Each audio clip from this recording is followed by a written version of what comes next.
Pandangan ekstrim tentang kedatangan Yesus yang kedua kali terbagi dua. Yang pertama, ekstrim tidak percaya bahwa itu terjadi. Ayat yang keempat. Yang kedua, ekstrim percaya bahwa Yesus pasti datang, sampai sibuk menghitung-hitung tanggal kedatangannya.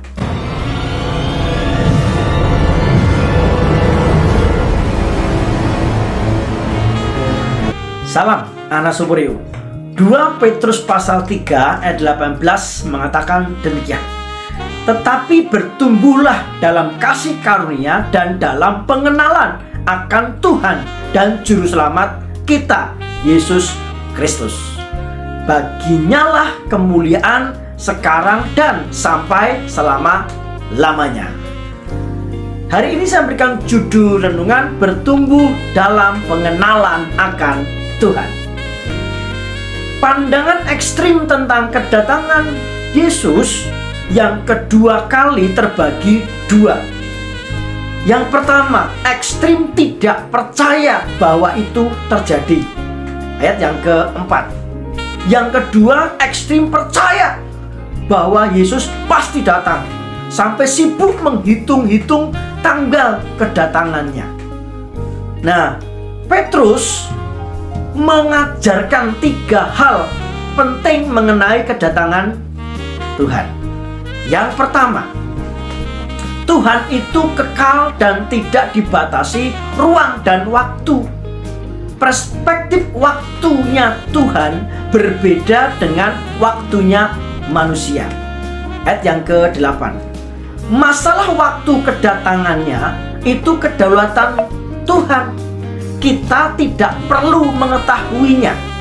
Yang perlu kita lakukan adalah menanti dengan sikap berjaga-jaga. Matius 24 ayat 42 mengatakan demikian. Karena itu berjaga-jagalah, sebab kamu tidak tahu pada hari mana Tuhanmu datang. Yang kedua, Tuhan tidak lalai menepati janjinya. Meski terasa lama, Tuhan tidak melupakan janji kedatangannya. Petrus menyatakan bahwa kata penundaan itu bukan karena Tuhan lalai, melainkan karena kasih-Nya kepada manusia, sehingga masih memberi waktu kepada manusia agar mengenal Dia dan bertobat. Yang ketiga, kedatangan Yesus dipandang dari 2 perspektif. Yang pertama, mengakhiri sistem dunia dengan menghancurkan dan menghukum orang yang tidak percaya.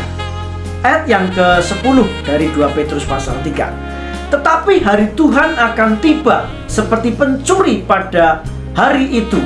Langit akan lenyap dengan gemuruh yang dahsyat, dan unsur-unsur dunia akan hangus dalam nyala api, dan bumi dan segala yang ada di atasnya akan hilang lenyap. Perspektif yang kedua, kedatangannya menjadi sebuah pengharapan bagi orang yang percaya akan langit dan bumi baru yang penuh kebenaran. 2 Petrus pasal 3 ayat 13 mengatakan demikian. Tetapi sesuai dengan janjinya, kita menantikan langit yang baru dan bumi yang baru di mana terdapat kebenaran. Kekasih Tuhan, Tuhan Yesus pasti datang. Persiapkan dengan semakin bertumbuh di dalam pengenalan akan Tuhan. Hari ini saya mendeklarasikan Roh Kudus memampukan kita untuk setia hidup dalam kebenaran sampai kedatangannya yang kedua.